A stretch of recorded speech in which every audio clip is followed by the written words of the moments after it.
Ok, passons aux problèmes et aux questions sur l'équilibrage de charge. Donc, je vous rappelais que l'algorithme qui s'appelle list scheduling, c'est celui qui considère les tâches dans un ordre quelconque. Donc, il prend les tâches dans un ordre qu'il choisit et qui peut être n'importe quoi. Ce n'est pas celui longest processing qui les trie dans l'ordre décroissant des durées. Là, il peut partir avec un ordre quelconque sur les tâches. Ça, normalement, vous devez le savoir, parce que ça fait partie des connaissances de base sur le cours, mais quand je vous teste là-dessus, au cas où vous ne le savez pas, je préfère vous le rappeler pour que vous puissiez quand même traiter les questions de calcul.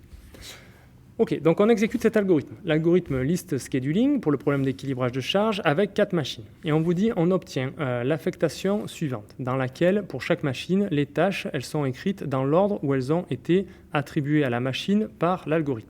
D'accord ? Donc là, si je fais la représentation que j'utilise habituellement, je vais me retrouver avec quelque chose comme ça. Donc, alors oui, non, pardon, d'habitude je le fais de haut en bas, donc je vais le faire plutôt de haut en bas.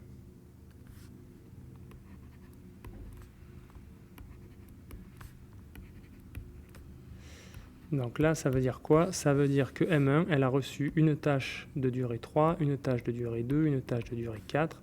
M1, c'est arrivé dans cet ordre-là, sur la machine, mais bon, c'est pas dans quel ordre c'est arrivé en vrai, entre toutes les tâches, 4, 3 et 5.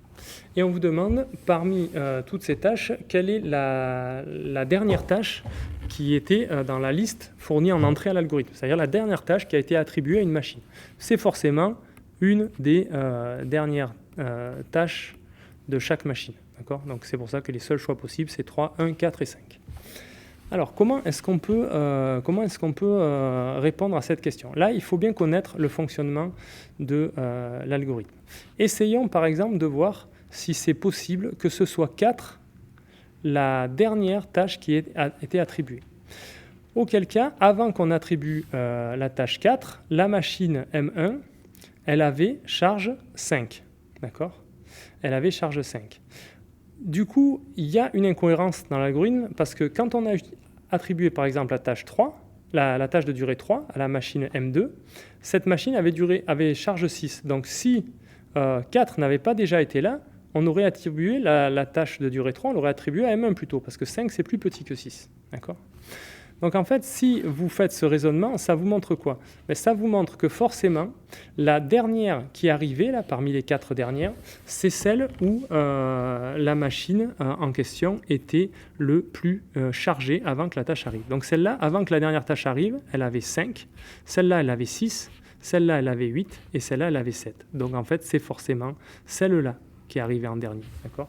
Parce que quand celle-là est arrivée, elle est arrivée sur cette machine qui avait chargé 8 et toutes les autres étaient plus chargées. Donc là, c'est possible. Si vous essayez les autres cas, c'est pas possible. Donc c'est forcément la tâche de durée 1 qui est arrivée en dernier parce que l'algorithme list scheduling, il attribue toujours la tâche à une machine de charge minimum à ce moment-là. Okay, donc c'est ça qu'il fallait connaître pour répondre à la question. On garde toujours 4 machines et on reprend la même liste de tâches. Alors là, il y a une ambiguïté que beaucoup n'ont pas compris la question. Ils ont pensé que ça, c'était la liste ordonnée des tâches que choisissait l'algorithme. Mais là, la question, elle n'est pas formulée comme ça. C'est juste que ça, c'est la liste des tâches. D'accord ? C'est les mêmes qui sont là. Donc là, si vous regardez, par exemple, il y a 2 tâches de durée 1 normalement. Une ici et une ici. D'accord ? Donc là, c'est la liste des durées des tâches, mais ce n'est pas la liste ordonnée qu'on donne dans l'algorithme. De toute façon, la question 21, elle parle de la solution optimale. Donc ça veut dire, c'est indépendamment de tout algorithme, c'est quel est le max-pen de la solution optimale au problème. Okay ? Alors là, la question, c'est combien est-ce qu'on peut faire au mieux ? Pour vous aider, pour être sûr que vous donnez la bonne réponse, il faut toujours garder en tête les bornes inférieures sur le max-pen. Alors, en l'occurrence, une borne inférieure qui est importante, c'est la moyenne des charges sur les 4 machines. Donc, cette machine-là, dans cette affectation, elle est chargée sur combien ? Elle est chargée de 9. Okay, je vais l'écrire là. elle est chargée de 9. La machine M2, elle est chargée aussi de 9. La machine M3, elle est chargée de 9.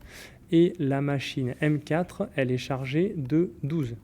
Donc quand j'additionne tout ça, ça me fait 3 fois 9, 27, plus 12, 39.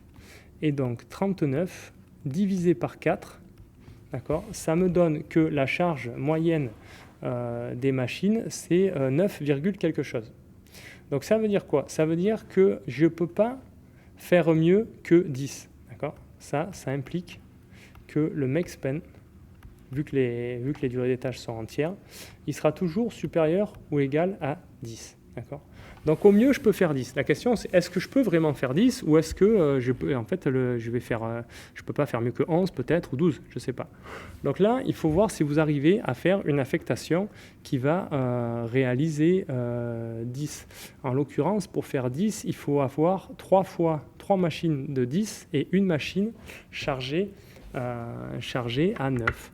Alors du coup, comment est-ce qu'on fait ça? Est-ce qu'on arrive avec ces tâches-là à faire des machines chargées de 10? Par exemple, j'ai envie de mettre 8 et 2 sur une machine, ça me fait 10.